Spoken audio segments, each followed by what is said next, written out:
Olá a todos! Estamos começando mais um Farofa Crítica, onde pensar é o nosso principal ingrediente. A cada programa, intelectuais, pesquisadores, artistas e outros arteiros comentam sobre temas contemporâneos. Farofa Crítica é uma produção do CELAC em parceria com o Departamento de Jornalismo e Editoração da ECA USP.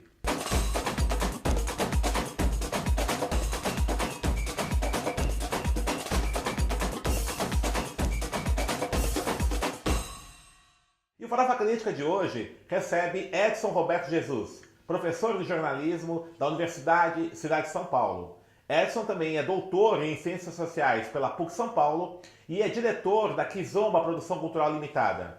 Edson Roberto, estudioso do samba, foi um dos produtores da Rua do Samba Paulista. Edson, obrigado por ter aceito aí o nosso convite. E o Vinícius Moraes disse que São Paulo é o túmulo do samba, né? O poetinha estava bêbado, tinha razão.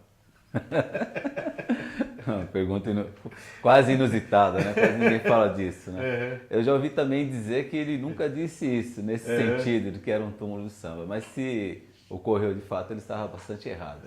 Né? Na realidade, São Paulo nunca foi o túmulo do samba, né? E se a gente não tem a comprovação contemporânea disso, né? Inúmeros artistas daquilo que ele chama que é a fonte de nascimento do samba, que é o Rio de Janeiro, se fazem conhecido aqui em São Paulo. Certo.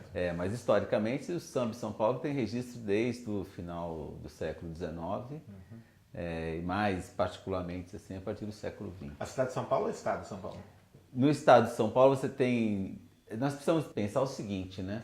Que samba que nós estamos falando, né? Porque a origem, as raízes do samba, elas são múltiplas no Brasil.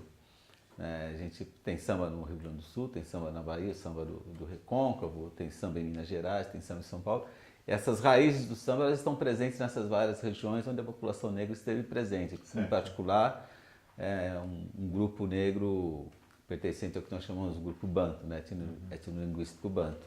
Mas em São Paulo você tem registro dessa presença do negro, por exemplo, na área rural, aqui em São Paulo, e posteriormente, com o processo de abolição, essa vinda desses negros para a capital. Então você vai ter vários registros dessas manifestações vinculadas ao universo do samba. Agora o samba, como nós conhecemos hoje, ele tem algumas peculiaridades que são naturais, né, do processo de modernização, de urbanização dessas manifestações culturais. Né? Então você tem os batuques na área rural, que quando vem para a área urbana, devido a inúmeras outras influências, vai dar esse formato do samba que nós conhecemos.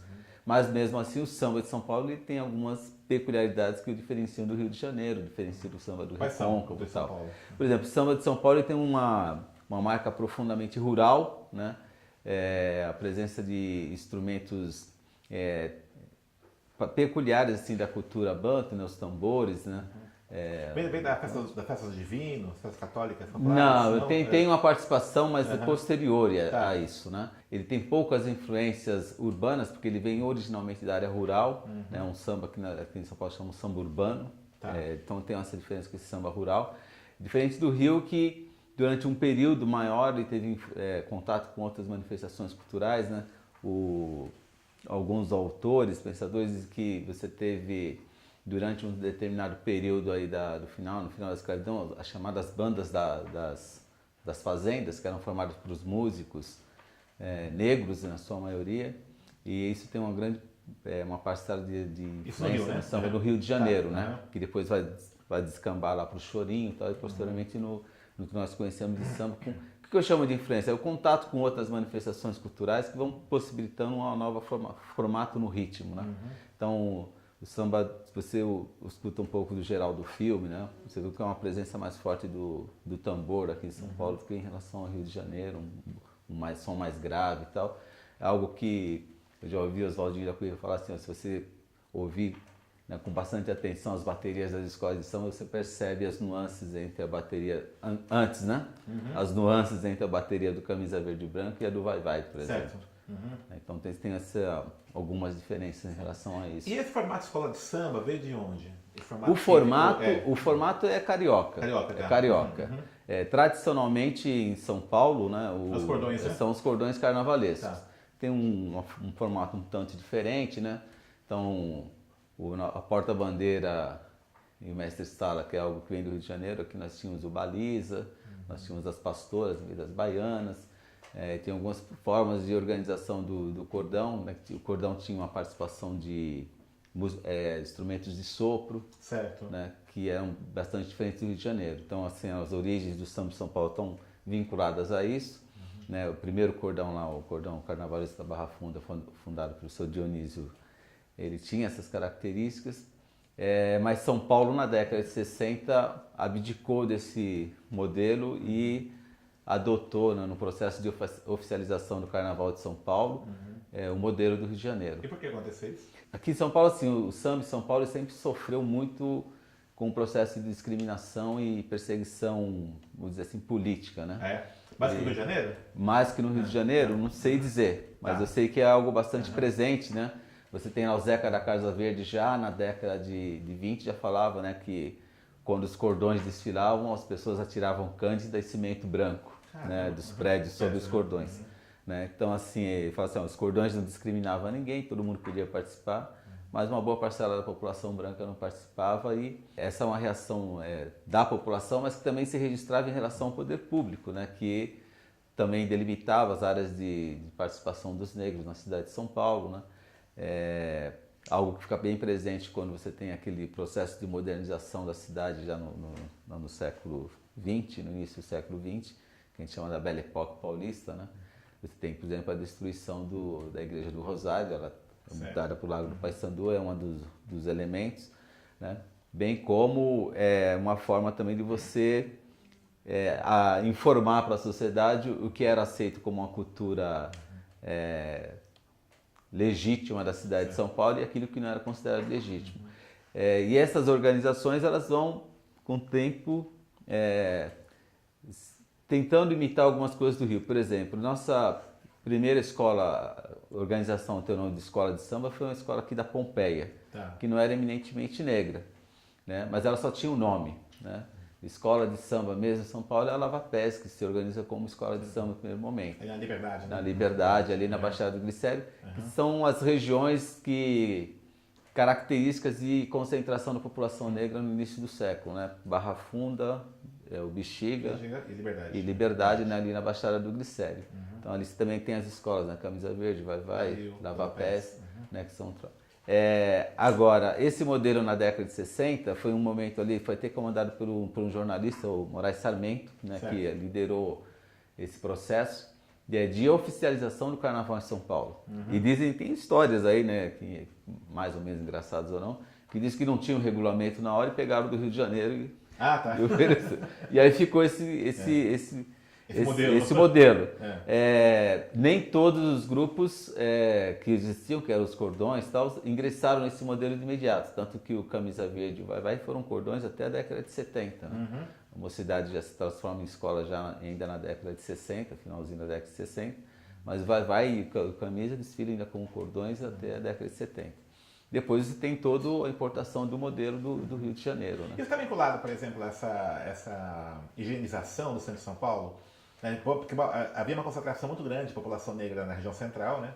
E há depois uma periferização, né? Liberdade, hoje disse que é um bairro japonês, na verdade é um bairro negro, né? Bela Vista, né? Bairro italiano. É um bairro negro, então isso está vinculado a essa repaginação urbana da cidade? Tem um processo de repaginação que começa lá já no início do século XX, e o Adalberto Camargo, foi um deputado aqui em São Paulo, ele costumava dizer que teve um outro processo ali na década de 50, 60, que foi a expulsão dos negros ali da região da Barra Funda, Campos Elíseos, por outro lado do Rio.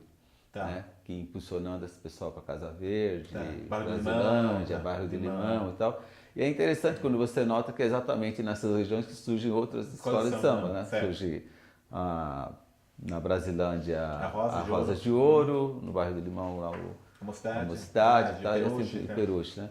Tem um processo aí que é diferenciado porque tem a Nenê, que vai ser aqui no bairro da Vila Esperança, na Zona Leste. Mas também era uma região de concentração de negros ali no Largo do Peixe, etc. Né? Mas ele vai dizer, teve um outro processo, o primeiro esse de higienização do centro, né, que implicou na expulsão dos negros do bairro da Liberdade para a Baixada do Glicério, que é uma região mais pobre, mais carente e tal. Também no Bexiga houve um processo como é que poderia chamar, né? Com a chegada dos italianos, eles foram se apropriando dos espaços dos negros ali, e os negros foram ficando para a parte de baixo da Bela Vista, que era mais perto ali da Saracura, onde é o vai-vai mesmo, né? Tanto que algumas festas tradicionais dos negros, como a festa de Santa Cruz ali, que era uma festa tradicional negra, vem a ser substituída pela festa de Nossa Senhora da Quiropita, né? E na Barra Funda, o Camisa, mas esses negros acabam sendo empurrados lá no fundo. Essas regiões também são notabilizadas por forte presença de matrizes religiosas negras, né? Centros de candomblé, ou que é chamado aqui em São Paulo de macumba, tudo era macumba naquele período, né? Mas tinha uma diferenciação. Tá. Eu lembro na sua dissertação de mestrado, você fala muito de um certo preconceito contra a cultura banto, né? Que quando se fala na cultura negra, fala cultura iorubá, né? E o banto fala-se muito pouco. Pode falar alguém sobre isso? Na realidade, o que aconteceu? É uma coisa que até aconteceu comigo mesmo, né? Eu não sei de onde as pessoas tiraram que os descendentes dessa certa cultura iorubá tinham algumas características até físicas, né? Então, tem toda aquela história que vem da Bahia, né? Da forma como diziam que os negros bantos eram boçais, né? Que os negros iorubás já tinham contato, já eram mais civilizados, já tinham contato com a escrita, como é o caso dos Halsados e tal. E eu estava uma vez, uma menina falou assim para mim: você é banto, né? Você é tradicional. Eu falei: mas banto por quê, né? É porque você é baixinho, assim, atarracadinho. Isso me deixou meio impressionado, né? Porque há uma valorização premente da cultura iorubá no Brasil, né? Eu não sei se deve ser um pouco por conta do processo mesmo de transposição desses negros para o Brasil, né? Que foram praticamente nos últimos períodos da escravidão, se concentraram mais nas regiões urbanas, né? Mas a população... Mantiveram também os vínculos, né? Mais os vínculos que chegaram por último, né? Mas os bantos são fundamentais para você entender a cultura brasileira, né? São considerados por muitos autores como aqueles que, de fato, promoveram a interiorização do Brasil e também da língua portuguesa, né? Porque os bantos foram onde muitas pessoas não foram. Então, você tem... Desde o Amazonas ao Rio Grande do Sul, a cultura banto está presente. Isso é uma tecnologia, né? Empregada, né? Tem desde a questão da tecnologia, a questão das manifestações culturais. Fala de Congada, fala de Moçambique, fala do batuque no do Rio Grande do Sul, da macumba em São Paulo, batuque de umbigada, da dança de pares na região lá. Isso tudo é influência da cultura banto. E o samba é uma palavra banto, né? E o samba também é uma palavra banto, né? E é engraçado porque ele tem algumas peculiaridades dessa tradição cultural, também que alguns autores ou pesquisadores falam na África e perceberam que em algumas regiões onde tem essa manifestação cultural banto, por exemplo, em Angola, no Congo e tal, a umbigada é presente como era presente aqui no Brasil, né? Eu estive recentemente em Angola, 2 anos atrás, né? E os angolanos falam muito assim, né? Que a cultura brasileira negra é uma cultura de base angolana, né? Que é uma parte banto lá, né? Eles entendem porque o Brasil rejeita essa vinculação com Angola, né? Eles chamam o Brasil como o irmão rico que abandonou o irmão mais pobre. Engraçado. O irmão mais novo rico que abandonou. Mas também a capoeira, várias coisas. Assim, muito interessante isso, porque até as manifestações culturais mais contemporâneas, quando se remete às questões religiosas, se remete às questões religiosas iorubás, né? Certo. As pessoas falam de orixás e não de inquices, né? Falam de vestir as roupas nas cores dos orixás e tal, mas ninguém se remete a essa tradição das inquices, que é algo que está mais presente na nossa cultura, né? A ponto de influenciar. Ela se mistura com várias outras manifestações culturais, no norte com as manifestações religiosas indígenas, né? Você tem os candomblés de caboclo, candomblé de cacique, tal, isso são influências banto, né? Estão presentes na cultura banto. E o próprio samba é uma manifestação cultural tradicionalmente banto. Mesmo na Bahia, né? Eu fui pra Cachoeira, e Cachoeira, assim, não é Salvador, é outra coisa. É outra coisa, Cachoeira é outra coisa. A base é banto, né? Você tem a samba de roda, samba de roda.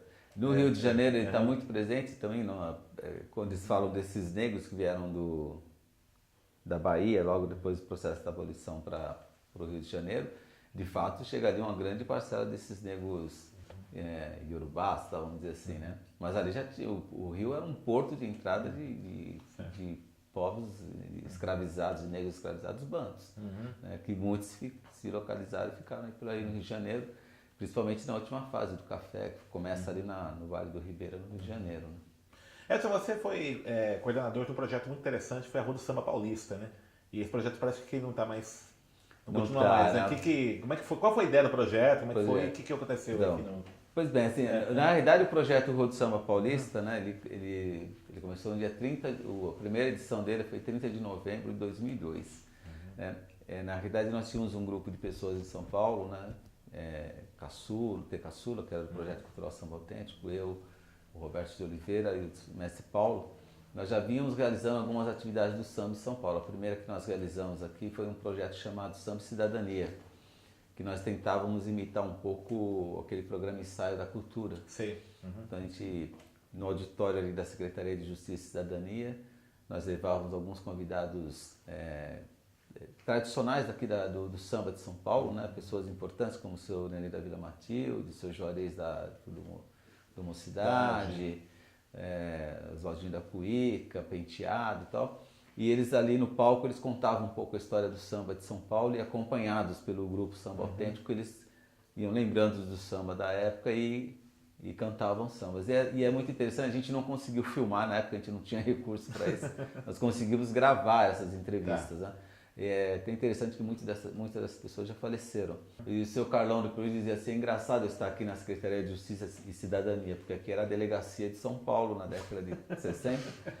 E eu passei várias noites aqui limpando a cadeia, porque havia um período em São Paulo que se você portasse instrumento de samba, você era preso. É criminalizado. Né? Era criminalizado, então o cara era preso, se ele não tivesse um dinheiro para pagar a fiança, ele era obrigado a ficar lá e limpar a cela.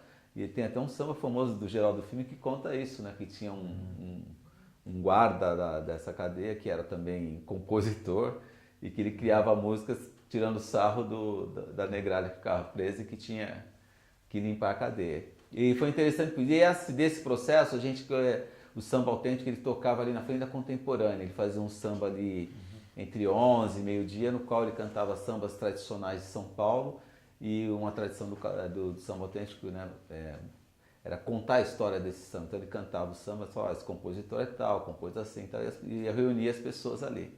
E um belo dia a gente começou a conversar de retomar a ideia do antigo projeto que era a Rua do Samba que existia na Barra Funda. Mas não nos moldes da Rua do Samba da Barra Funda, né? Porque lá tinha palco, tal, tinha apresentação, tal. A nossa ideia era de fazer de fato um samba que ocupasse a rua. E a gente decidiu aí num final de semana anterior que a gente ia fazer a Rua do Samba. Na semana seguinte a gente fechou a rua com os carros lá, tal, para não entrar ninguém. E pegamos as mesas do português, colocamos no meio da rua e fizemos um samba lá. Devia ter umas 30 pessoas, tem uma foto desse primeiro dia. Se você compara essa foto com o que foi a Rua do Samba ao final, que reunia quase 5, 6 mil pessoas no final de semana, era no último sábado do mês. Mas ele tinha por trás o que? A ideia de recuperar o projeto de samba na rua, um espaço que era o natural do samba. E ela não era uma rua um projeto que era limitado a quem era músico, né? Se você tocasse algum instrumento, você podia chegar lá e tocar o instrumento. Essa era a nossa ideia original, mas depois a gente começou a perceber que à medida que o projeto ia transcorrendo, se desenvolvendo, começou a chegar várias pessoas e tem pessoas que não são tão bons instrumentistas. Então aí você tinha vários problemas no samba, tinha cara que ia lá muito bêbado, chapado, começava a dormir na roda. Tal. Então a gente começou a ter um grupo mais fixo, né, que era o Samba Autêntico. Mas originalmente a rua nós tínhamos vários outros grupos que tinham a ver com comunidades de samba que estavam nascentes, já eram do período do final do século XX, anos 90, que eram comunidades. Tinha o projeto Clube dos Sambistas e projeto Nosso Samba de Osasco. Então a ideia era que eles revezassem na roda nesse processo, né?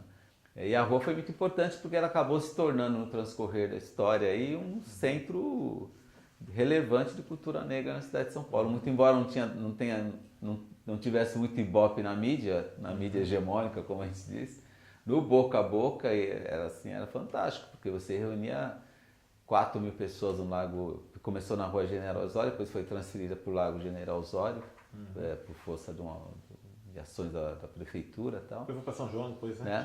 E depois um outro processo de higienização da cidade, né? Aquele processo que era de remodelação da luz, tal.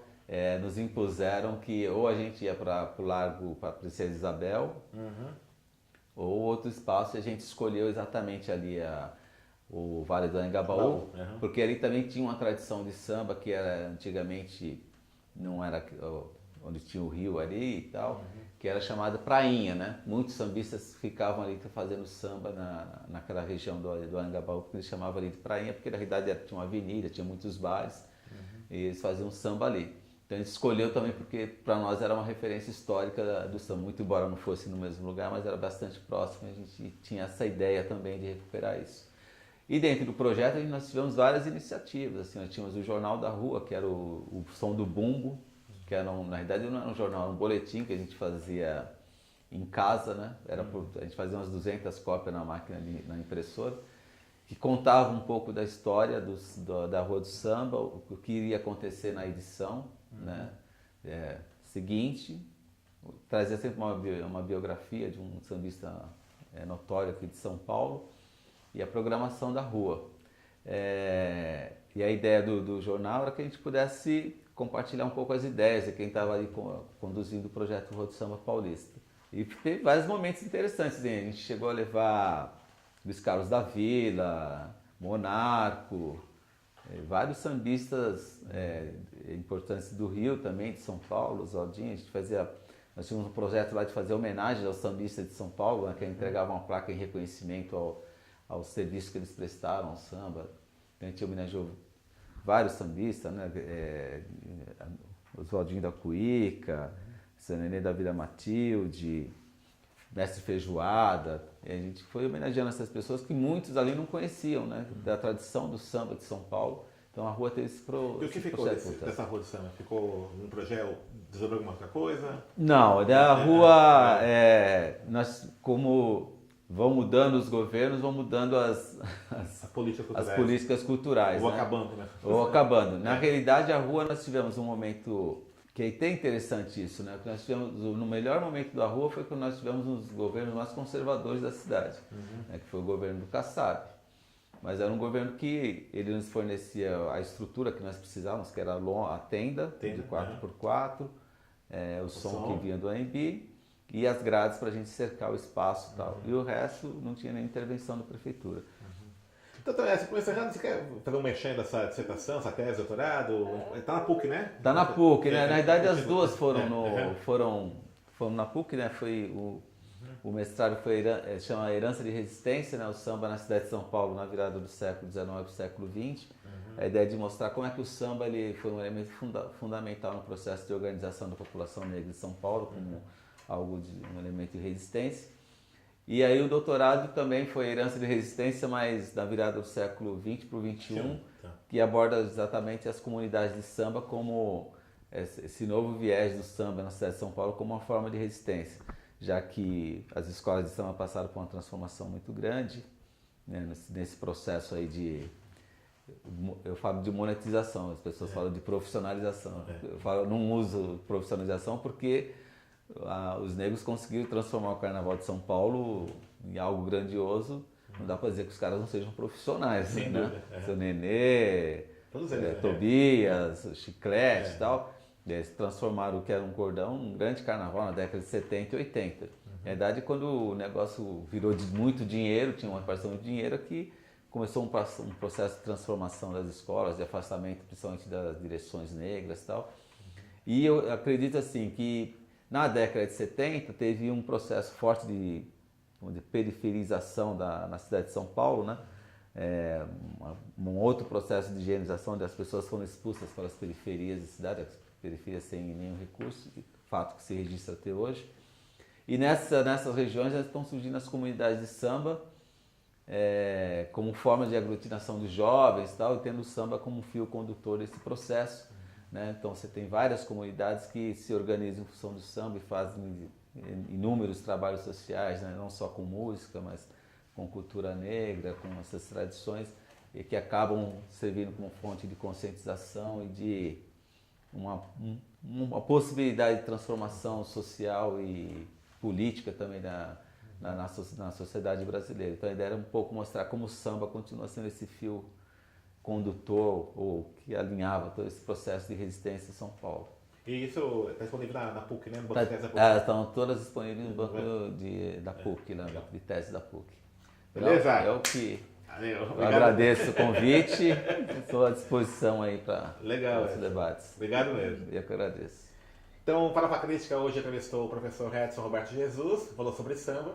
E para encerrar, uma frase do Cartola: gosto de fazer samba de dor de cotovelo, de mulher, de Deus e de amor, porque eu acho isso importante. E no final isso acaba sendo importante. Até a próxima.